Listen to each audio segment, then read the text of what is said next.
The magic നോവലിലേക്ക് സ്വാഗതം. Mafia part 8. സക്കറിയയുടെ തല നെഞ്ചിലേക്ക് തൂങ്ങിയപ്പോൾ ഗുരുദാസ് വിരൽ ഞൊടിച്ചു. കൊല്ലണ്ട. ഒരാൾ വെല്ലം കഴിച്ചു ബ്രീഫ് കേസിൽ വെച്ചു. സക്കറിയ കസേരയിൽ നിന്ന് താഴെ വീണു. വാതിൽ തുറന്നപ്പോൾ എൽസമ്മയും അനിതയും അകത്തേക്ക് ഓടി വന്നു. ഭർത്താവിൻ്റെ കിടപ്പ് കണ്ട് എൽസമ്മ ബോധം കെട്ടു വീണു. എന്ത് ചെയ്യണമെന്നറിയാതെ പരിഭ്രാന്തയായി നിൽക്കുമ്പോൾ ആ കാർ പോകുന്ന ശബ്ദം അനിത കേട്ടു. ജയലാലിൻ്റെ കുത്തേറ്റ മോങ്കുവിനെയും കോൾഡ് സ്റ്റോറേജിൽ മരണാസന്നനായി കിടന്ന ഫെർണാണ്ടസിനെയും മാമച്ചൻ ഹോസ്പിറ്റലിൽ ചെന്ന് കണ്ടു. അപ്പോഴാണ് ഫോൺ വന്നത്. എന്ത്, ഡാഡി ഹോസ്പിറ്റലിലാണെന്നോ? അയാൾ ചാടി എഴുന്നേറ്റു. എന്താ മാമച്ച? അടുത്തു നിന്ന ബാബു സാർ അയാളുടെ ഭാവപകർച്ച കണ്ട് ചോദിച്ചു. എൻ്റെ വീട്ടിൽ കയറി ആരോ ആക്രമിച്ചു. ആര്? നിങ്ങൾ വാ. മാമച്ചൻ പുറപ്പെട്ടു. ബെഡിൽ അനങ്ങാനാവാതെ കിടക്കുകയായിരുന്നു ഫെറി. അയാൾക്കൊന്നും മനസ്സിലായില്ല. പക്ഷേ എന്തൊക്കെയോ പൊട്ടിത്തെറിക്കുന്നുണ്ടെന്ന് അയാൾക്ക് തോന്നി. മാമച്ചൻ ചെല്ലുമ്പോൾ ഡാഡിയുടെ അടുത്ത് മമ്മിയും അനിതയും സണ്ണിയും ഉണ്ടായിരുന്നു. സക്കറിയുടെ വലത് കൈ പ്ലാസ്റ്ററിലാണ്. ട്രിപ്പ് കൊടുത്തിരിക്കുന്നു. മുഖം നീര് വെച്ച് തിരിച്ചറിയാൻ പറ്റാത്തതുപോലെ ആയിരിക്കുന്നു. ഡാഡി, മാമച്ചൻ വിളിച്ചു. സക്കറിയ മകനെ ദയനീയമായൊരു നോട്ടം നോക്കി. മാമച്ചനെ കണ്ടപ്പോൾ എൽസമ്മയുടെ ദേഷ്യവും സങ്കടവും അണ പൊട്ടി ഒഴുകി. വേണ്ടാത്ത പണിക്കൊന്നും പോകരുതെന്ന് എന്നും ഞാൻ നിന്നോട് പറയാറില്ലേ? ആ കിടപ്പ് കണ്ടോ? നീയാ ഡാഡി ഇങ്ങനെ ആക്കിയത്. എൽസമ്മ തേങ്ങിക്കരയാൻ തുടങ്ങി. മാമച്ചൻ മമ്മിയെയും അനിതയും നോക്കി. പിന്നെ സണ്ണിയെ വിളിച്ചു. ഡാഡി ഇതുവരെ ഒന്നും പറഞ്ഞിട്ടില്ല. സണ്ണി പറഞ്ഞു. അനിത പറഞ്ഞത് മാത്രമേ എനിക്കറിയാവൂ. അവളെല്ലാം പറഞ്ഞു. മാമച്ചനും ബാബുസാറും എല്ലാം കേട്ടു. ഒരു തുമ്പും കിട്ടാതെ എങ്ങനെ അന്വേഷിക്കുന്നത്? മുഖപരിചയം പോലും ഇല്ലാത്തവരാ അത് ചെയ്തത്. SI സണ്ണി പറഞ്ഞു. ഹോസ്പിറ്റലിൻ്റെ ഇടനാഴിയിൽ വെച്ച് മാമച്ചൻ ബാബുസാറിനെ പിടിച്ചു നിർത്തി. അവൻ തിരിച്ചടിച്ചതാ. എനിക്കും അങ്ങനെ തോന്നുന്നു. വേറെ ആർക്കാ അതിന് ചങ്കുറപ്പുണ്ടാകുന്നത്? കൊല്ലും ഞാൻ അവനെ. ഒന്നിനെയും ബാക്കി വെച്ചേക്കില്ല. മാമച്ചൻ്റെ ചോര തിളച്ചു. എടുത്തു ചാടരുത്, ബാബുസാർ പറഞ്ഞു. അലക്സാണ്ടർ ആണ് ഇതിൻ്റെ പിന്നിലെങ്കിൽ അവൻ്റെ കൂടെ ആളുണ്ട്. ബഷീർ മാത്രമല്ല, നമ്മൾ സൂക്ഷിച്ച് നീങ്ങാവൂ. എന്ത് സൂക്ഷിക്കാൻ? എൻ്റെ ഡാഡി കിടക്കുന്ന കണ്ടില്ലേ? അതോ ലോകത്ത് ഡാഡിയും മകനുമില്ല. സെൻറ്റിമെൻസും. കരുക്കൾ മാറിപ്പോയാൽ താൻ മാത്രമല്ല മുങ്ങുന്നത്, ഞാനും മറ്റുള്ളവരും കൂടിയാണ്. ഇതിനേക്കാൾ വലുതാ നമ്മളിപ്പോൾ ചെയ്തുകൊണ്ടിരിക്കുന്നത്. തീ. ബാബുസാറിൻ്റെ ശബ്ദത്തിലെ താക്കീത് മനസ്സിലാക്കി മാമച്ചൻ ആ കണ്ണുകളിലേക്ക് തറപ്പിച്ചു നോക്കി. ബാബുസാർ അയാളെ ഐസ്ക്രീം പാർലറിലേക്ക് കൊണ്ടുപോയി. അവിടെ രഹസ്യമുറിയിൽ എക്സൈസ് മിനിസ്റ്റർ ഐസക്കും ഉണ്ടായിരുന്നു. മുന്നിലെ മേശമേൽ ഐസക് പാർലമെന്റിലേക്ക് മത്സരിക്കുന്നതിൻ്റെ പോസ്റ്റർ നിവർത്തി വെച്ചിരുന്നു. പോർട്ടബിൾ കമ്പ്യൂട്ടറിൽ എന്തൊക്കെയോ കണക്കുകൾ നോക്കിക്കൊണ്ടിരുന്നു. കേരളത്തിലെ ഓരോ നിയോജക മണ്ഡലവും അതിൽ തെളിഞ്ഞു വന്നു. ഗ്രേസി വിളമ്പിയ മദ്യം അവർ കഴിച്ചു.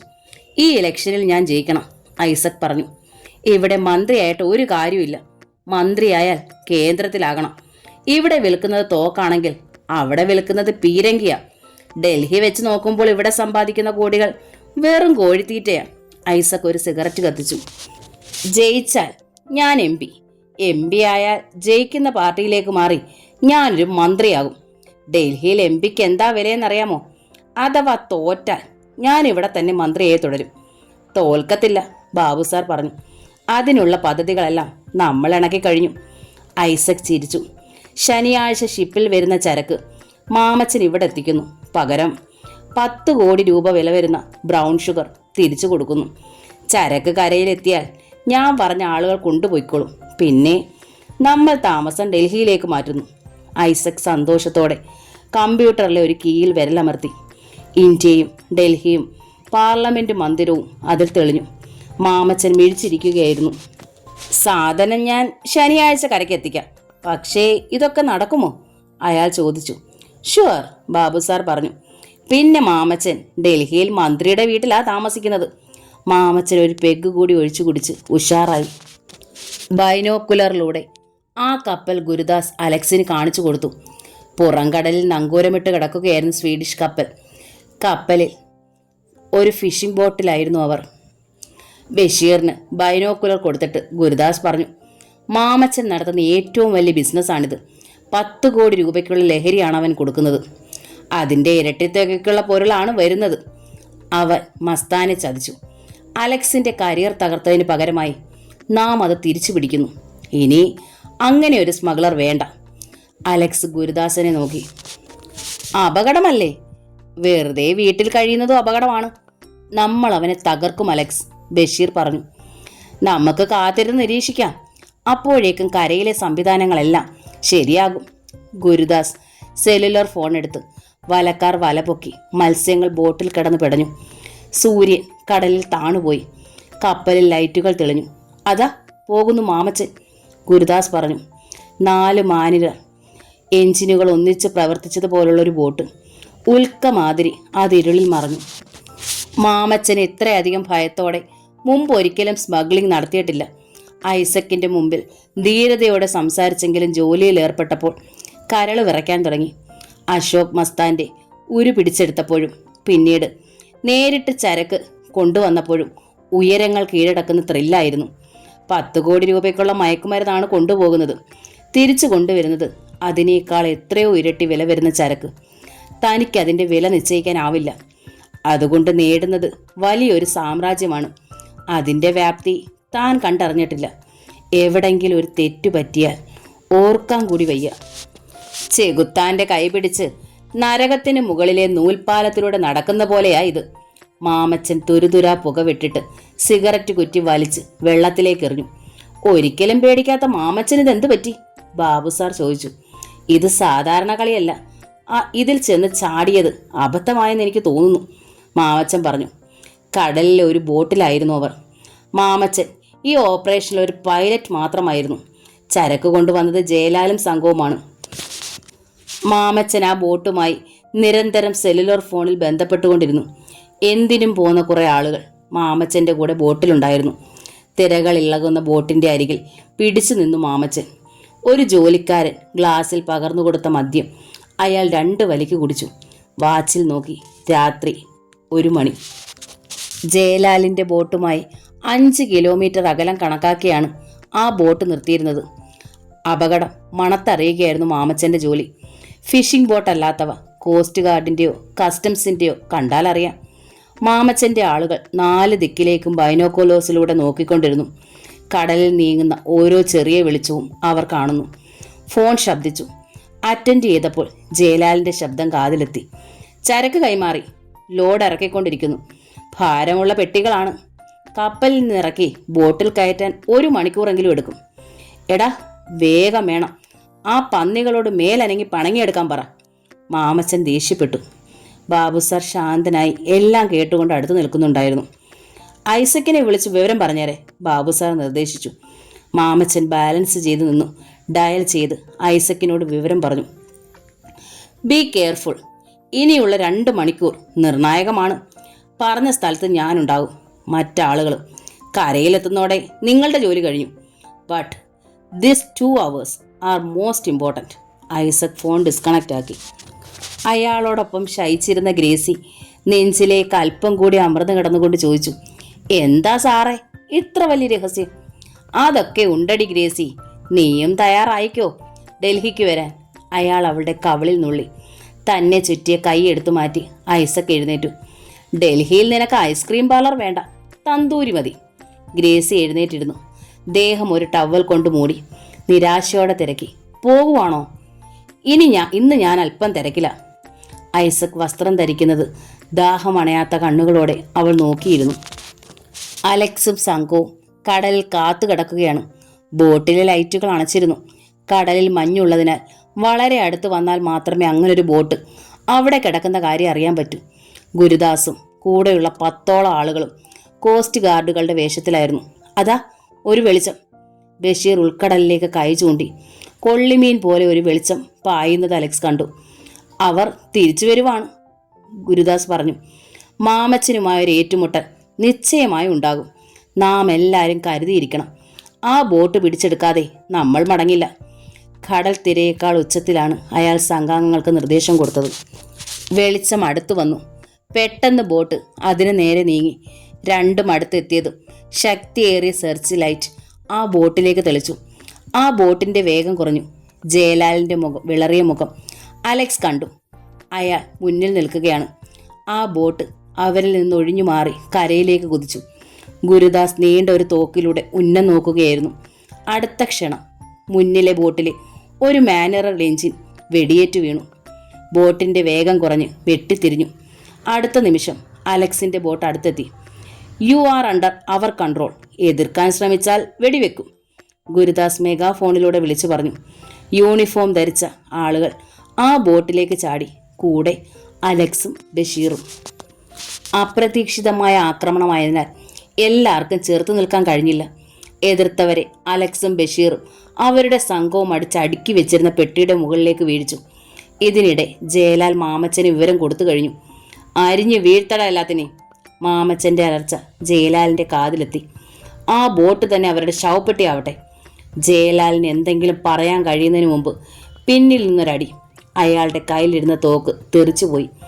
നിന്നെ ഞാൻ തേടി നടക്കുകയായിരുന്നു. യൂണിഫോം ധരിച്ച ഗുരുദാസിനെ കണ്ടപ്പോൾ അപകടത്തിന്റെ പൂർണ്ണ രൂപം അയാൾക്കുണ്ടായി. ഉണ്ട ചോറിന് നന്ദിയില്ലാത്ത നാറി. ഗുരു തോക്കു ചൂണ്ടിയപ്പോൾ ജയലാൽ ബോട്ടിന്റെ സൈഡിൽ തൂക്കിയിട്ടിരിക്കുന്ന ഒരു ട്യൂബിൽ പിടികൂടി. വെടി പൊട്ടിച്ചതും അയാൾ കടലിലേക്ക് ചാടിയതും ഒപ്പം. സ്രാങ്കിന് രക്ഷപ്പെടാൻ കഴിഞ്ഞില്ല. ബഷീർ കത്തിമുന അയാളുടെ പിൻകഴുത്തിൽ വെച്ചു.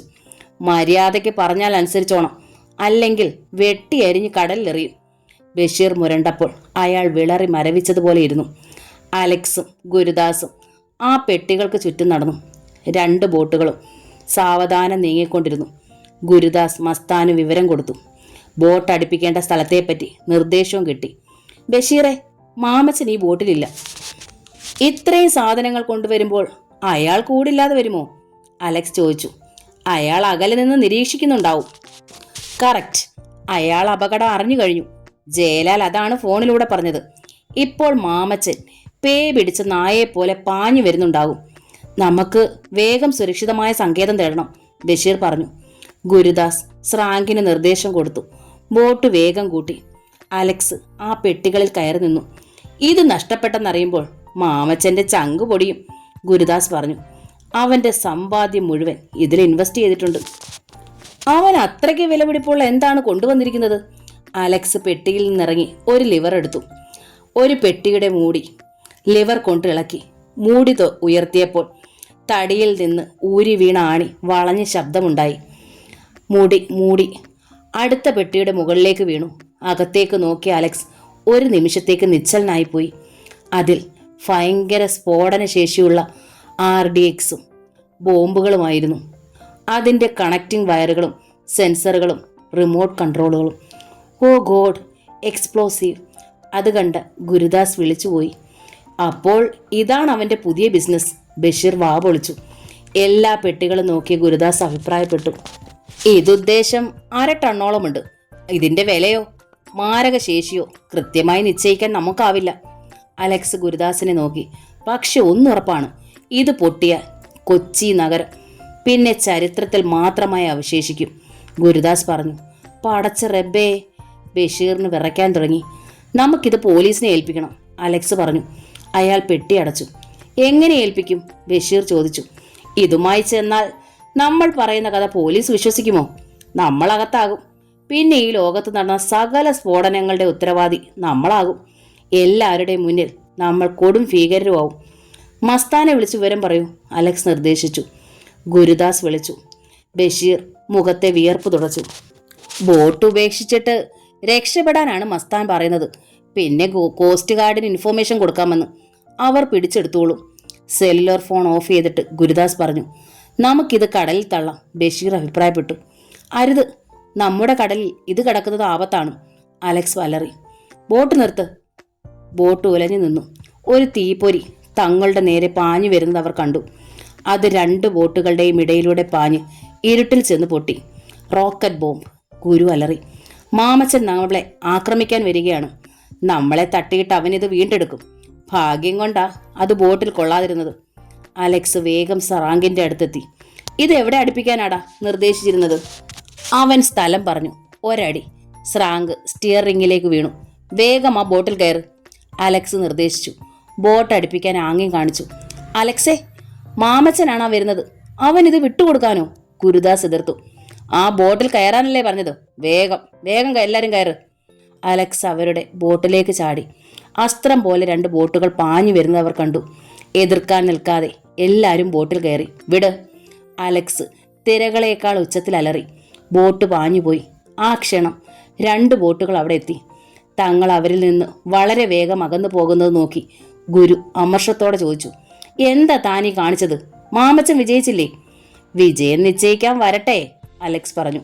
മുള്ളിനെ മുള്ളുകൊണ്ടെടുക്കണം. അലക്സ് ഗുരുദാസന്റെ കയ്യിൽ നിന്ന് സെല്ലുലാർ ഫോൺ വാങ്ങി ഡയൽ ചെയ്തു. മസ്താൻ. ഫോണിലൂടെ ശബ്ദം കേട്ടു. അലക്സ. ആ ബോട്ട് തിരിച്ചു കൊടുത്തു. അതിപ്പോൾ മാമച്ചന്റെ കയ്യിലാ. വാട്ട്? മസ്താൻ പൊട്ടിത്തെറിച്ചു. എന്ത് ഭ്രാന്താണ് കാണിച്ചത്? എല്ലാ സ്ഫോടനങ്ങളിലും കൊല്ലപ്പെടുന്നത് നേതാക്കന്മാരല്ല, പാവങ്ങളും കുട്ടികളുമാണ്. അവരുടെ കുടുംബങ്ങളുടെ കണ്ണീരും ശാപവും വേണോ നിനക്ക്? അലക്സ് ഒന്നും കാണാതെ ഇത് ചെയ്യുമെന്ന് കരുതിയോ? നമ്മൾ അവനെ വേരോടെ പിഴുതെറിയുകയാണ്. വേഗം കസ്റ്റംസിനും ഡിഫൻസിനും വിവരം കൊടുക്കുക. അവരടുക്കുന്ന സ്ഥലം എനിക്കറിയാം. ശ്രാങ്ക് പറഞ്ഞ സ്ഥലം അലക്സ് പറഞ്ഞു. ഹറിയപ്പ്. ഇവർ തീരത്തടുക്കുമ്പോൾ പോലീസ് കാത്തു നിൽക്കണം. അലക്സ് ഫോൺ ഡിസ്കണക്ട് ചെയ്തു. ഗുരുദാസ് അലക്സിനെ കെട്ടിപ്പിടിച്ച് ചുംബിച്ചു. You are great. ഞാൻ ഇത്രയും ചിന്തിച്ചില്ല. ബഷീർ അലക്സിന്റെ കയ്യിൽ പിടിച്ചമർത്തി. കൂടെ ഉണ്ടായിരുന്നവരുടെ എല്ലാം മുഖം തെളിഞ്ഞു. നമ്മുടെ ഡ്യൂട്ടി കഴിഞ്ഞു. ഇനി അല്പം വിശ്രമം. അലക്സ് പടിയിലിരുന്നു. മാമച്ചൻ പെട്ടിയുടെ മുകളിൽ കയറിയെന്ന് ഐസക്കിന് ഫോൺ ചെയ്തു. ഞാനത് തിരിച്ചെടുത്തു. എന്നെ കണ്ടതും അവർ വിട്ടുപോയി കഴിഞ്ഞു. നിന്നാൽ അടുത്ത റോക്കറ്റ് ബോംബിന് കടലിന്റെ അടിത്തട്ടിൽ ചെല്ലുമെന്ന് അവർക്ക് മനസ്സിലായി. ഹ ഹ ഹ. മാമച്ചൻ വിജയഭാവത്തിൽ പൊട്ടിച്ചിരിച്ചു. ബോട്ടിലുണ്ടായിരുന്നവരെ ഐസക് ചോദിച്ചു. കടലിൽ ചാടി ചത്ത് കാണും. ശ്രാങ്ക് ബോധം കെട്ട് കിടക്കുക. എല്ലാം പോട്ടെ, നമുക്ക് ചരക്ക് കിട്ടി. പണമുണ്ടെങ്കിൽ ഗുണ്ടകൾക്കാണോ ഈ നാട്ടിൽ പഞ്ഞം? ഇനി ഒട്ടും താമസിക്കരുത്. ഞങ്ങൾ റെഡി. ഇതാ വരുന്നു. മാമച്ചൻ വിജയഭാവത്തിൽ ഫോൺ ബാബു സാറിന്റെ നേരെ എറിഞ്ഞു കൊടുത്തു. മാമച്ചന്റെ ആളുകൾ ബോട്ടിന്റെ നിയന്ത്രണം ഏറ്റെടുത്തു കഴിഞ്ഞു. ബോട്ട് തീരത്തേക്ക് കുതിച്ചു. കരയിലെ വെളിച്ചം കണ്ടപ്പോൾ മാമച്ചന്റെ ഹൃദയം തുടിച്ചു. ഡൽഹി, അവിടെ ഒരു സാമ്രാജ്യം. ബോട്ട് അതിവേഗം കരയോടടുത്തു.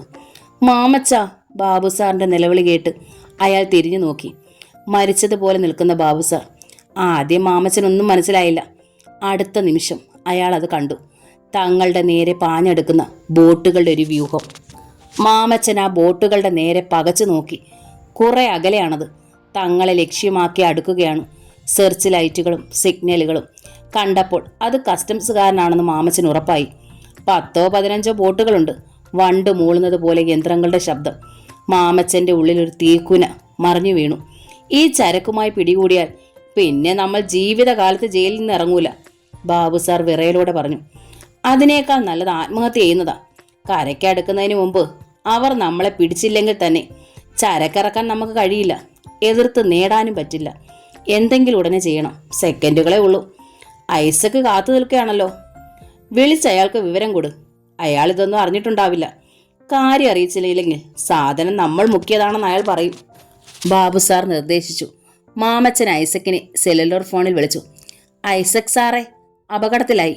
മാമച്ചൻ പറഞ്ഞു തരുന്നതിന് മുമ്പ് ഐസക്കിന്റെ പരിഭ്രാന്തമായ ശബ്ദം മുഴങ്ങി. കരയിൽ നിറയെ പോലീസും കസ്റ്റംസുമാ. ഡിഫൻസിന്റെ ട്രക്കുകളാ കിടക്കുന്നത്. ഞാൻ ജീവനും കൊണ്ട് ഓടുകയാ. വേഗം രക്ഷപ്പെട്ടോ. ആരും പിടികൊടുക്കരുത്. പിടികൊടുത്താൽ പിന്നെ നമ്മൾ ആരും ജീവിച്ചിരുന്നിട്ട് കാര്യമില്ല. നീന്തൽ അറിയാത്തവരുണ്ടെങ്കിൽ തട്ടിക്കളയി. തോക്കില്ലേ കയ്യിൽ. അഥവാ നിങ്ങളെ പിടിച്ചാലും എൻ്റെ പേര് പറയരുത്. ലൈൻ ഡിസ്കണക്റ്റായി. കരയിലും അപകടം. നമുക്ക് ചാടാം, മാമച്ചൻ പറഞ്ഞു. അയാൾ വേഗം ചെന്ന് എല്ലാവർക്കും നിർദ്ദേശം കൊടുത്തു. മൈലുകളോളം നീന്താൻ കഴിവുള്ളവരെയാണ് കൂടെ കൊണ്ടുവന്നിരിക്കുന്നത്.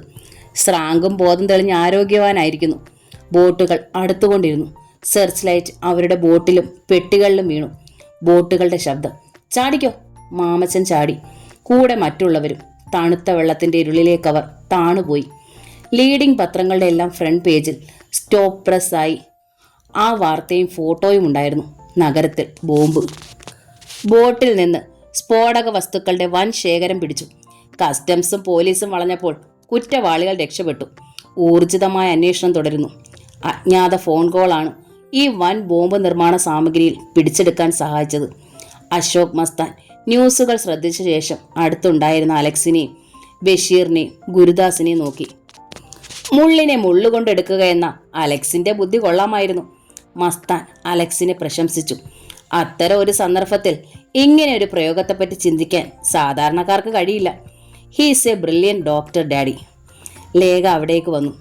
അവളുടെ കയ്യിലെ ട്രേയിൽ ആവി പറക്കുന്ന ചായക്കപ്പ് ഉണ്ടായിരുന്നു. യെസ് ഓഫ് കോഴ്സ്, മസ്താൻ ചിരിച്ചു. അവൾ ചായ എല്ലാവർക്കും കൊടുത്തു.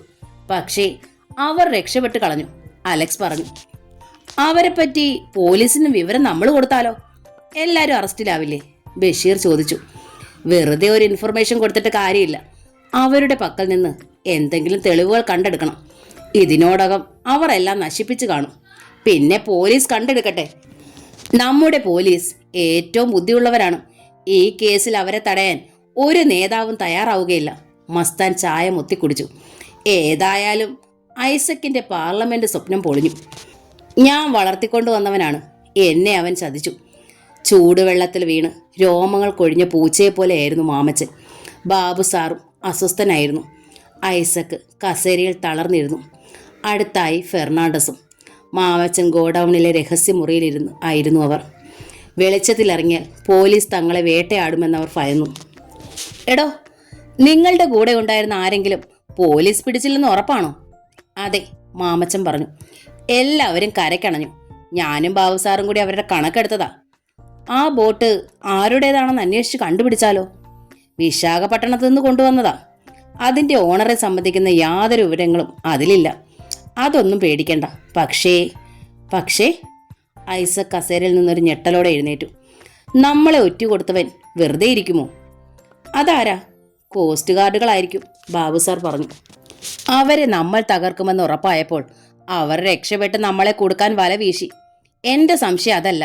ആ ബോട്ടിൽ നിന്ന് കടലിൽ ചാടിയവർ കസ്റ്റംസിന്റെ പിടിയിലായാൽ പ്രശ്നമാകും. ജയലാലിനെ പോലും നമുക്ക് കിട്ടിയിട്ടില്ല. 3-ാം നാൾ കടലിൽ എത്ര ശവം അടിയുമെന്ന് ആർക്കറിയാം? ആ ശവങ്ങൾ നമ്മളെ ഒറ്റുകൊടുക്കുന്ന തെളിവുകളാവാം. അത് ശരിയാണെന്ന് മാമച്ചനും ഐസക്കിനും തോന്നി. എന്റെ സമ്പാദ്യം മുഴുവൻ തീർന്നു, താൻ കാരണം. താൻ എനിക്ക് പണം തരണം. മാമച്ചൻ ഐസക്കിന്റെ നേരെ വിരൽ ചൂണ്ടി. എന്റെ സമ്പാദ്യം മുഴുവൻ തീർന്നു.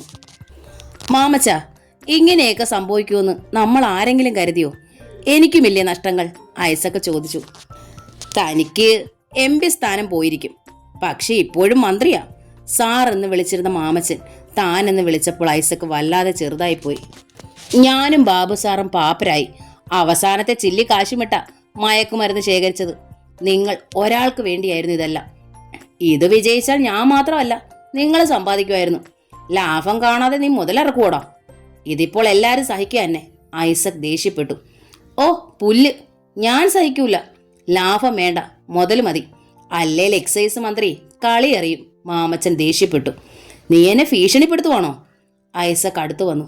അതെ, എനിക്ക് എൻ്റെ പണം വേണം. എന്നാ നീ അങ്ങ് മേടിക്കടാ. തെണ്ടി തിന്ന നീ എങ്ങനെ കോടികളുടെ കണക്ക് പറയാറായെന്ന് എനിക്കറിയാം. കളിക്കരുത് എന്നോട്. സകല പ്രതീക്ഷ അറ്റു നിൽക്കുകയാ ഞാൻ. അവർ ഉന്തും തള്ളും തുടങ്ങുമെന്നായപ്പോൾ ബാബു സാർ തടഞ്ഞു. എല്ലാരും കൂടി അകത്തു പോകാതെ രക്ഷപ്പെട്ടതോർത്ത് ആശ്വസിക്കാതെ പരസ്പരം തല്ലിപ്പിരിയുകയാണോ? ബാബു സാർ ഇരുവരെയും പിടിച്ചുമാറ്റി സമാധാനിപ്പിച്ചു. ഫെറി നിർവികാരനായി ഇരുന്നതേ ഉള്ളൂ. പുറത്തിറങ്ങാതെ പകൽ മുഴുവൻ കഴിച്ചുകൂട്ടി. ടെലിഫോണിലൂടെ പുറത്തെ നീക്കങ്ങൾ അറിഞ്ഞുകൊണ്ടിരുന്നു. രാത്രി 10 മണിയായപ്പോൾ വാതിൽ മുട്ടുകേറ്റു. 3 പേരും പരസ്പരം നോക്കി. പോലീസാണോ? മാമച്ചൻ വാതിൽ പഴുതിലൂടെ നോക്കി. സ്റ്റോറിൽ ഇരുട്ടുപോലെ ഒരാൾ നിൽക്കുന്നു. ആളെ തിരിച്ചറിയാൻ അല്പസമയം എടുത്തു. ജയലാൽ. മാമച്ചൻ വാതിൽ തുറന്ന് അവനെ അകത്ത് കയറ്റി. അവൻ ആകെ ക്ഷീണിച്ച് തളർന്നിരുന്നു. തുഴഞ്ഞ് കരയിലെത്തിയപ്പോൾ നേരം വെളുത്തു. പുറത്തിറങ്ങിയാൽ ആരെങ്കിലും കണ്ടോലോ എന്ന് ഭയന്ന് വേരുകളുള്ള ഒരു കണ്ടൽ കാടുകളിൽ ഒളിച്ചിരിക്കുകയായിരുന്നു. തൊട്ടു മുന്നിൽ വെള്ളമാ, പക്ഷെ കുടിക്കാൻ പറ്റുമോ? ഇരുട്ടിയപ്പോൾ ഓടിയെത്തുകയായിരുന്നു. വെളിയിലെ കാവൽക്കാരന് പരിചയമില്ലായിരുന്നെങ്കിൽ എന്നെ അടിച്ചു കൊന്നേനെ, ജയലാൽ പരീക്ഷണനായി പറഞ്ഞു. ബാബു സാർ കുറെ മദ്യം പകർന്നു കൊടുത്തു. മദ്യവും പ്ലേറ്റിലിരുന്ന ബ്രെഡും മാംസം പൊരിച്ചതും അയാൾ ആർത്തിയോടെ കഴിച്ചു. നിങ്ങൾ ആ കോസ്റ്റ് ഗാർഡുകളെ അടിച്ച് ആറ്റിൽ തള്ളി അവരുടെ ബോട്ട് മുക്കിക്കളഞ്ഞായിരുന്നെങ്കിൽ ഈ നഷ്ടം ഉണ്ടാകുമായിരുന്നോടാ? ഐസക് ചോദിച്ചു. ചവച്ചുകൊണ്ടിരുന്ന ജയലാൽ നിർത്തി ഐസക്കിനെ നോക്കി. പന്നിയുടെ മോൻ, എല്ലാം നശിപ്പിച്ചിട്ട് തിന്നാൻ വന്നിരിക്കുന്നു. മാമച്ചൻ ജയലാലിന്റെ കർണത്തൊരടി കൊടുത്തു. അയാളുടെ വായിൽ നിന്ന് ഭക്ഷണം തെറിച്ചു. അത് കോസ്റ്റ് ഗാർഡർമാരല്ലായിരുന്നു, അടികൊണ്ട വേദനയോടെ ജയലാൽ പറഞ്ഞു. പിന്നെ? എല്ലാവരും ഒരേ സ്വരത്തിൽ ചോദിച്ചു. അലക്സും സംഘവുമായിരുന്നു. ഗുരുദാസാണ് അവരെ നിയന്ത്രിച്ചത്. മാമച്ചൻ നടുങ്ങിപ്പോയി. അവൻ, ആ നായിന്റെ മോൻ മാമച്ചനോട് കളിക്കുകയാണ്. അല്പനേരത്തെ മരവിപ്പിന് ശേഷം മാമച്ചൻ പറഞ്ഞു, പക്ഷേ അയാൾക്ക് എങ്ങനെ ഇൻഫർമേഷൻ കിട്ടി? പരമരഹസ്യമായല്ലേ നമ്മളത് ചെയ്തത്. മാമച്ചൻ ഫെറിയെയും ബാബു സാറിനെയും ഐസക്കിനെയും നോക്കി.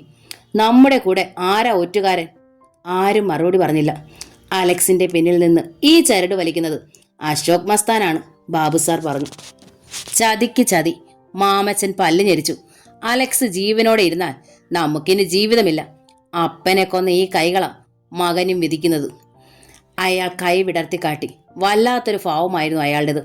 മാമച്ചനെന്ന് പറഞ്ഞാൽ അത് ചെയ്തിരിക്കുമെന്ന് എല്ലാവർക്കും അറിയാം.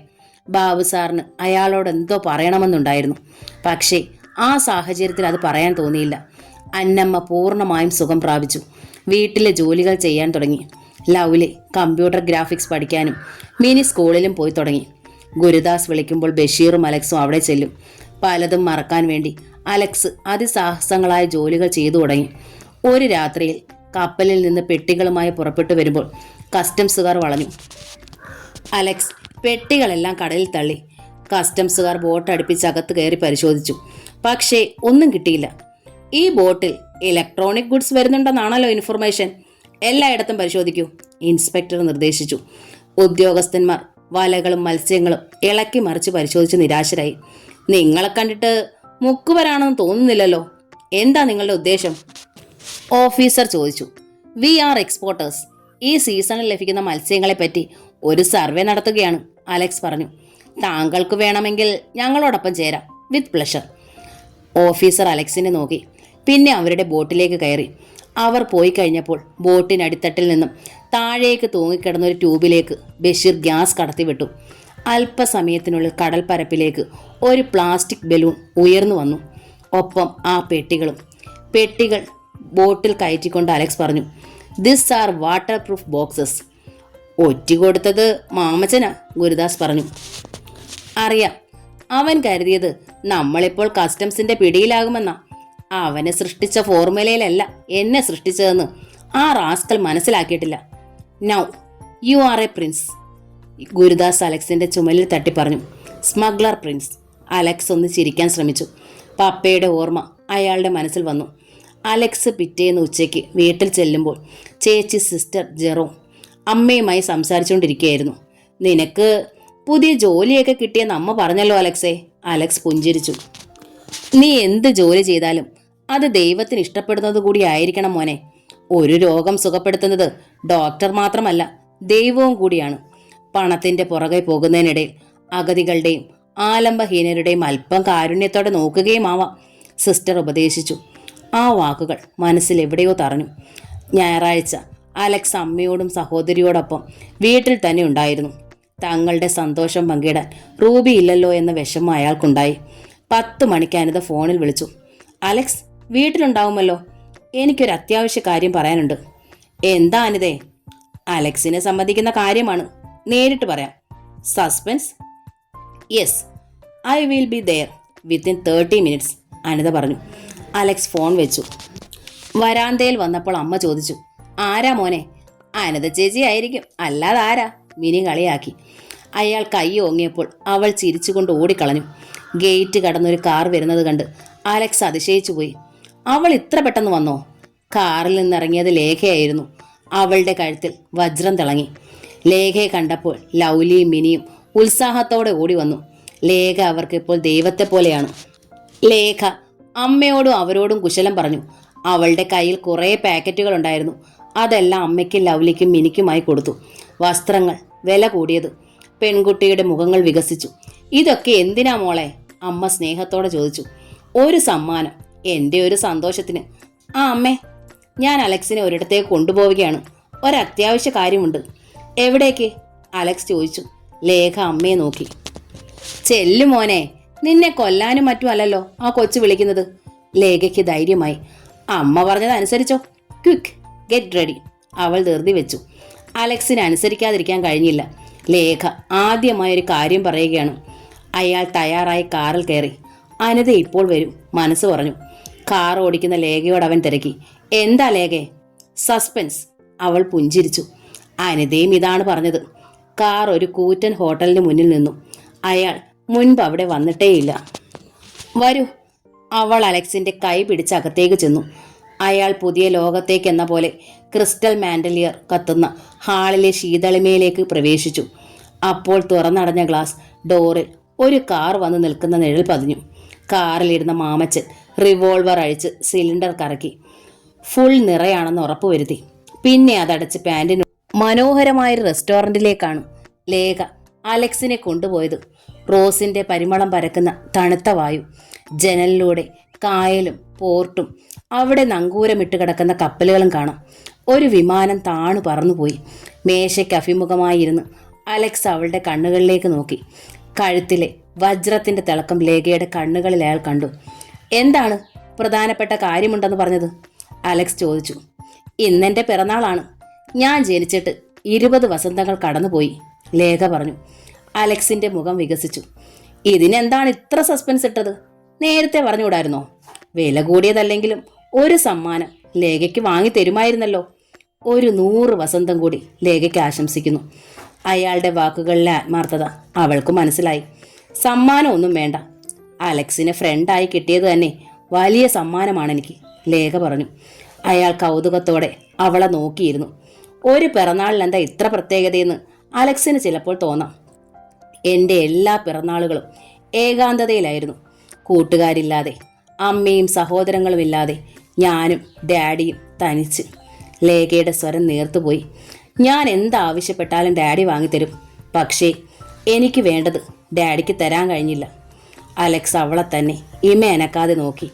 നേർത്ത കരച്ചിൽ പോലെ അവളുടെ സ്വരം. എന്നെ സ്നേഹിക്കാനും മോളെ എന്ന് വിളിച്ച് വാത്സല്യിക്കാനും ശാസിക്കാനും തല്ലാനും എനിക്ക് അമ്മയില്ല. അമ്മയെ ഞാൻ കണ്ട ഓർമ്മ പോലുമില്ല. വഴക്ക് കൂടാനും പരിഭവിക്കാനും പിണങ്ങാനും ഇണങ്ങാനും ചേട്ടനോ അനിയനോ അനിയത്തിയോ ആരുമില്ല. അശോക് മസ്താന്റെ മകളായി കൂട്ടിലിട്ട കിളിയെപ്പോലെ. അലക്സിനിത് മനസ്സിലാകുമോന്നറിയില്ല. നിങ്ങളുടെയൊക്കെ ഭാഗ്യത്തിൽ എനിക്ക് അസൂയ. അവളുടെ മിഴികൾ നിറഞ്ഞു തുളുമ്പാറായി നിന്നു. ലേഖയ്ക്ക് എന്താണൊരു കുറവ്? എനിക്ക് പോലും ലേഖയുടെ അസൂയ. ഞങ്ങളൊക്കെ ജീവിതത്തിൽ നിലയില്ലാ കയത്തിൽ കിടന്ന് തല്ലിപ്പിടയ്ക്കുകയാ. അലക്സ് അവളെ സാന്ത്വനിപ്പിക്കാൻ വേണ്ടി പുഞ്ചിരിച്ചു. എൻ്റെ പണവും ജീവിത സൗകര്യങ്ങളുമല്ലേ അസൂയയ്ക്ക് കാരണം? അലക്സ് ദയാലുവും നല്ല ഹൃദയത്തിനുടമയുമാണെന്ന് എനിക്കറിയാം. അതുകൊണ്ടാണ് എന്നെ സമാധാനിപ്പിക്കാൻ വേണ്ടി ഇങ്ങനെ പറഞ്ഞത്. ലേഖ മുഖം കൈലേസ് കൊണ്ട് തുടച്ചു. വെയിറ്റർ കൊണ്ടുവന്ന് വെച്ച് തണുത്ത വെള്ളം എടുത്തു കുടിച്ചു. ഇന്നെനിക്ക് അലക്സിന്റെ കൂടെ പിറന്നാൾ ആഘോഷിക്കണമെന്ന് തോന്നി. എനിക്കൊരു പുനർജന്മം തന്ന് ആപത്തിൽ നിന്ന് രക്ഷിച്ചതല്ലേ. ഞാൻ ഡാഡിയോട് പറഞ്ഞു. ഡാഡി സമ്മതിച്ചു. അതാ വീട്ടിലേക്ക് വന്നത്. അവൾ അയാളുടെ കണ്ണുകളിലേക്ക് നോക്കി. അലക്സിന്റെ അമ്മയും സഹോദരിമാരെയും കൂടി കൊണ്ടുവരണമെന്നുണ്ടായിരുന്നു. അവരെന്ത് കരുതുമെന്ന് കരുതിയാ? ഒന്ന് നിർത്തിയിട്ട് അവൾ പറഞ്ഞു.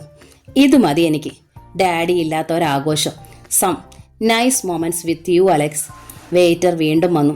അലക്സ് ഓർഡർ കൊടുക്കൂ. അലക്സിന് ഇഷ്ടപ്പെട്ടത്, ലേഖ പറഞ്ഞു. ഭക്ഷണം കഴിക്കുമ്പോൾ അവൾ വളരെ ആഹ്ലാദവതിയായത് അലക്സ് ശ്രദ്ധിച്ചു. അവൾ തമാശകൾ പറഞ്ഞ് ചിരിച്ചുകൊണ്ടിരുന്നു. വെയിറ്റർ സ്ഫടിക പാത്രങ്ങളിൽ ഐസ്ക്രീമുകൾ കൊണ്ടുവന്ന് വെച്ചു. യാദൃച്ഛികമായാണ് അയാൾ 2 മേശകൾക്കപ്പുറത്തുണ്ടായിരുന്ന കണ്ണുകൾ കണ്ടത്. ഒരു ടിൻ കൂൾ ഡ്രിങ്ക്സ് കുടിക്കുന്നുവെന്ന വ്യാജേന തങ്ങളെ നോക്കിക്കൊണ്ടിരിക്കുന്ന അനിതയെ അയാൾ കണ്ടു. പെട്ടെന്ന് അയാൾക്ക് അമ്പരപ്പും കുറ്റബോധവും ഉണ്ടായി. അവളുടെ മുഖത്തെ ഭാവമാറ്റം അയാൾക്ക് മനസ്സിലായി. അവൾ എഴുന്നേൽക്കാൻ പോകാൻ ശ്രമിക്കുന്നത് കണ്ട് അയാൾ വിളിച്ചു. അനിതേ. ലേഖ അയാളെ നോക്കി. അവളെയും കണ്ടു. അലക്സേ, ആരാ അത്? അതിന് മറുപടി പറയാതെ അയാൾ എഴുന്നേറ്റു. അപ്പോഴവൾ വാതുക്കലേക്ക് നടന്നു കഴിഞ്ഞിരുന്നു. അനിത പിണങ്ങിയതാണ്. അവളെ ലേഖയ്ക്ക് പരിചയപ്പെടുത്തണം. അവളുടെ മനസ്സിലൊരു കരിനിഴൽ വീടരുത്. സോറി ലേഖേ, ഞാൻ ഇപ്പോൾ വരാം. അലക്സ് വേഗം കൈ കഴുകാനായി ചെന്നു. ലേഖ കാര്യമെന്തെന്നറിയാതെ അമ്പരപ്പോടെ ഇരിക്കുകയായിരുന്നു. അലക്സ് വാതിൽ തുറന്ന് അകത്ത് കടന്നു. ഏറ്റവും വില കൂടിയ വാഷ് ബേസിനും ഫിറ്റിങ്സും. ഒരു മുറിയുടെ അത്ര വലിപ്പമുണ്ടായിരുന്നു അവിടെ. ഒരു വശത്ത് ടോയ്ലറ്റുകൾ. അയാൾ വേഗം കൈകൾ കഴുകി മുഖത്ത് വെള്ളമൊഴിച്ചു. കുനിഞ്ഞു നിവരുന്നതിന് മുമ്പ് കഴുത്തിൽ പാമ്പിനെ പോലെ തണുത്ത ഒന്ന് എഴയുന്നത് അയാൾ അറിഞ്ഞു. നിവരുന്നതിന് മുൻപ് പക ശബ്ദമായി കർണങ്ങളിൽ പതിച്ചു. നിന്നെ ഞാൻ കാത്തിരിക്കുകയായിരുന്നു. എന്നെ ചതിച്ചിട്ട് മിടുക്കനാകാനുള്ള നിന്റെ ശ്രമം ഇതോടെ തീരുകയാണ്. 5 സ്റ്റാർ ഹോട്ടലിന്റെ ബാത്റൂമിലാകട്ടെ നിന്റെ മരണം. അലക്സ് മുന്നിലെ കണ്ണാടിയിൽ തന്റെ പിന്നിൽ നിൽക്കുന്ന മാമച്ചനെ കണ്ടു. അയാളുടെ തോക്ക് തന്റെ കഴുത്തിൽ അമർന്നിരിക്കുകയാണ്. മാമച്ച, അതെ, നിന്നെ സഹായിക്കാൻ ദൈവം പോലും ഇവിടെയില്ല. നീ ആ ടോയ്ലറ്റിലേക്ക് നടക്ക്. അലക്സിന്റെ മുഖത്തു നിന്ന് വെള്ളത്തുള്ളികൾ ഒലിച്ചിറങ്ങി. നടക്ക്. തോക്കിൻ കുഴൽ ശക്തമായി അമർന്നു. അലക്സ് ടോയ്ലറ്റിന്റെ വാതിക്കലെത്തിയപ്പോൾ മാമച്ചൻ ഒരു കൈകൊണ്ട് വാതിൽ തള്ളി തുറന്നു. അലക്സിനെ ശക്തമായി ഉന്തി അകത്ത് കയറ്റി വാതിലടച്ചു. പിന്നെ ശക്തമായൊരിടി അലക്സിന്റെ മുഖത്ത് കൊടുത്തു. താടിയെല്ലാം ഇളകിയതുപോലെ അയാൾക്ക് തോന്നി. നിന്നെ ഇങ്ങനെ കൊല്ലാനല്ല ഞാൻ ഉദ്ദേശിച്ചിരുന്നത്. പക്ഷേ നീ ഒരു പെരുമ്പാമ്പാണ്. കീറി മുറിച്ചാലും മുറി കൂടുന്ന ജാതി. നരകത്തിൽ നിന്റെ അപ്പനോട് കാത്തു നിൽക്കാൻ പ്രാർത്ഥിച്ചോളൂ. മാമച്ചൻ മുരണ്ടു. അലക്സ് പെട്ടെന്ന് താഴേക്ക് കുനിഞ്ഞ് തോക്ക് തട്ടിക്കളയാൻ ഒരു ശ്രമം നടത്തി. പക്ഷേ അത് പ്രതീക്ഷിച്ചു നിന്ന മാമച്ചൻ പെട്ടെന്ന് ആക്രമിച്ചു. തലയ്ക്കൊരടി, കാൽ കൊണ്ടൊരു ചവിട്ട്. അലക്സ് മൊസൈക്ക് തറയിൽ ക്ലോസറ്റിൽ ഇടിച്ചു വീണു. അയാളുടെ നെറ്റിയിലേക്ക് തോക്ക് ചൂണ്ടിക്കൊണ്ട് മാമച്ചൻ ഫ്ലഷ് ഓൺ ചെയ്തു. ശക്തമായ വെള്ളപ്രവാഹത്തിന്റെ ശബ്ദം. നോ, ഇനി നിനക്ക് രക്ഷയില്ല. നമുക്ക് പരലോകത്ത് വെച്ച് കാണാം. മാമച്ചൻ തോക്ക് അയാളുടെ നെറ്റിയിൽ കുത്തിക്കൊണ്ട് മുരണ്ടു. ഇത്രയും അടുത്ത് നിന്ന് വെടി പൊട്ടുമ്പോൾ പുറത്ത് ശബ്ദം കേൾക്കുകയില്ല. അലക്സിന്റെ കണ്ണുകൾ അയാളുടെ കൃഷ്ണമണിയുടെ നീർത്ത ചലനം ശ്രദ്ധിക്കുകയായിരുന്നു. അയാൾ തിടുക്കത്തിൽ ജോലി തീർത്തു പോകാനായി ട്രിഗർ വലിക്കാനാകുന്നതിനു മുമ്പ് അലക്സ് ആ കയ്യിൽ പിടിച്ച് തോക്ക് തലയ്ക്ക് മുകളിലാക്കി. ഉടൻ വാതിൽ തുറന്നു അയാളുടെ മുതുകിലിടിച്ചു. ലേഖയായിരുന്നു അത്. എന്താണ് സംഭവിച്ചതെന്ന് മനസ്സിലാക്കുന്നതിന് മുമ്പ് മാമച്ചൻ അലക്സിന്റെ ചവിട്ടേറ്റ് അടിതെറ്റി വീണു കഴിഞ്ഞിരുന്നു. തോക്ക് പിടിച്ച കൈ വെള്ളം നിറച്ചിരുന്ന ബക്കറ്റിലേക്കാണ് അലക്സ് മുക്കിയത്. വെള്ളത്തിൽ പൊട്ടിയ വെടിശബ്ദം എന്താണെന്ന് തിരിച്ചറിയാൻ പറ്റാത്തതായിരുന്നു. വെള്ളം തിളച്ച പോലെ ഉയർന്നു പൊങ്ങി. ബക്കറ്റ് പിളർന്നു. അയാൾ പിടിച്ചെഴുന്നേൽപ്പിക്കുന്നതിന് മുമ്പ് ലേഖ അയാളുടെ കഴുത്തിൽ കൈ കൊണ്ട് വെട്ടി. അലക്സ് അയാളുടെ കൈ പിന്നോട്ടാക്കി ഞെരിച്ചു. തല പിടിച്ച് ഫ്ലഷ് ടാങ്കിലിടിച്ചു. ടാങ്ക് തകർത്ത് തല അകത്തേക്ക് കയറിപ്പോയി. വെള്ളം വീഴുന്ന ടാങ്കിൽ നിന്ന് ചോര ഒഴുകി. മാമച്ചനല്ലേ ഇത്? ലേഖ ചോദിച്ചു. അതെ, എന്നെ കൊല്ലാൻ വന്നതാ. എനിക്ക് മനസ്സിലായി. വരൂ, നമുക്ക് പോകാം. എന്റെ ആരാച്ചാരെ വെറുതെ വിട്ടിട്ടോ? തോക്കെടുത്ത കൈയല്ലേ ഇത്? അലക്സ് കൈയെടുത്തൊറ്റ വിട്ട്. ടാങ്കിനുള്ളിൽ നിന്ന് മാമച്ചന്റെ നിലവിളി കഴുത കരയുന്നത് പോലെ കേട്ടു. അലക്സ് കൈ പിടിച്ച് ഒടിഞ്ഞുവെന്ന് ഉറപ്പുവരുത്തി. ഡോക്ടർക്ക് ജീവൻ രക്ഷിക്കാൻ മാത്രമല്ല അറിയാവുന്നതെന്നവൻ മനസ്സിലാക്കട്ടെ. എനിക്ക് പകരം ലേഖയായിരുന്നെങ്കിൽ ഇവനിവിടെ കൊന്നിടുകയില്ലായിരുന്നോ? വരൂ അലക്സ്. അവൾ അയാളുടെ കയ്യിൽ പിടിച്ചു. ആരെങ്കിലും വരുന്നതിന് മുമ്പ് നമുക്ക് എവിടെ നിന്ന് പോകണം. പുറത്തിറങ്ങുന്നതിന് മുമ്പ് അലക്സ് പൈപ്പ് തുറന്നു. മാമച്ചന്റെ ദേഹത്തേക്ക് വെള്ളം വീണുകൊണ്ടിരുന്നു. ഹോട്ടലിൽ നിന്ന് വെളിയിൽ പോയപ്പോൾ അലക്സ് അനിതയെ നോക്കി. പക്ഷേ അവൾ പോയി കഴിഞ്ഞിരുന്നു. മാമച്ചന്റെ കാർ കിടക്കുന്നത് കണ്ടു. മാമച്ചൻ നമ്മളെ പിന്തുടർന്ന് വരികയായിരുന്നു, അലക്സ് പറഞ്ഞു. അയാളുടെ ഉന്നം ഞാനായിരുന്നു.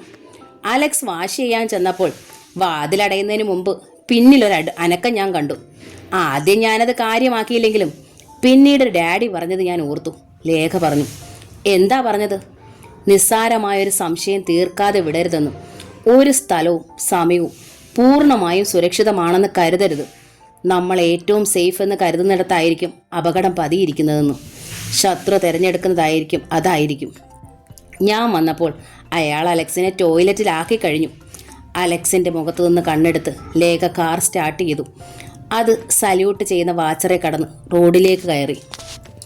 കഴിയുന്നതും വേഗം അനതയെ കാണണമെന്ന് അലക്സ് തീരുമാനിച്ചു. വൈകുന്നേരമാണ് അലക്സിന് അവളെ കാണാൻ സാധിച്ചത്.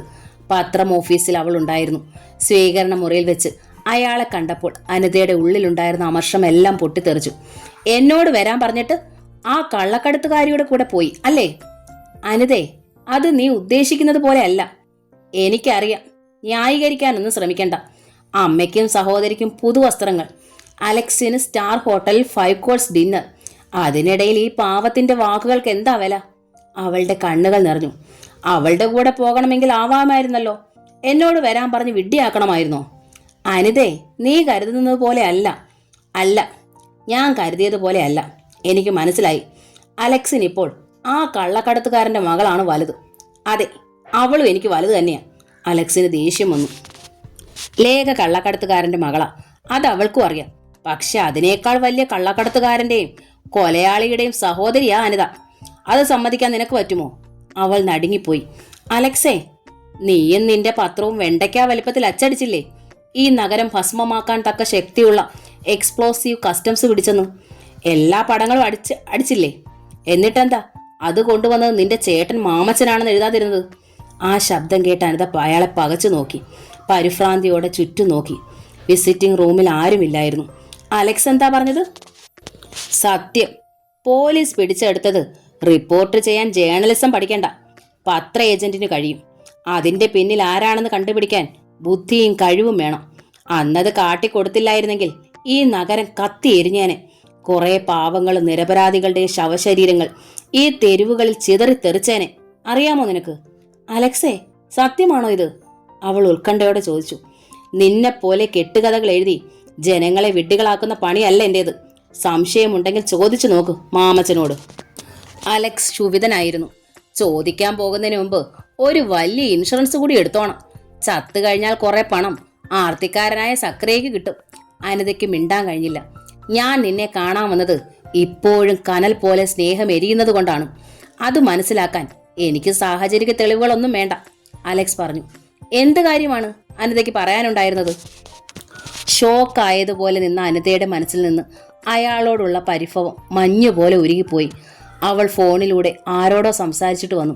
വരൂ, നമുക്കൊരിടത്തേക്ക് പോകണം, അവർ പറഞ്ഞു. അവർ പുറത്തേക്കിറങ്ങി. അലക്സിന് ഒരു ജോലി തരികയാണ്. ഇനി ഇത് വെറും അലക്സ് അല്ല, ഡോക്ടർ അലക്സാണ്ടർ ആണ്. ഓട്ടോറിക്ഷയിൽ ഇരിക്കുമ്പോൾ അവൾ എല്ലാം മറന്ന് അയാളുടെ കയ്യിൽ പിടിച്ചമർത്തി. ഓട്ടോറിക്ഷ ഒരു വലിയ ഗേറ്റും കടന്ന് മരങ്ങളും പൂച്ചെടികളുമുള്ള ഒരു കോമ്പൗണ്ടിലൂടെ അകത്തേക്ക് പോയി. അപ്പോൾ ഗേറ്റിന് മുന്നിൽ ഒരു കാർ നിരങ്ങി വന്നു. അതിൻ്റെ വിൻഡോ ഗ്ലാസ് താണപ്പോൾ ഓട്ടോറിക്ഷ മതിലിനകത്തെ കെട്ടിടത്തിന് മുന്നിൽ നിൽക്കുന്നത് കണ്ടു. കാറിനകത്ത് ഒരു വജ്രം തിളങ്ങി. ഗ്ലാസ് ഉയർന്നു പോയി. മാഫിയ എന്ന നോവലിൻ്റെ ഈ ഭാഗം ഇവിടെ പൂർണ്ണമാവുകയാണ്. അടുത്ത ഭാഗം ഉടൻ തന്നെ.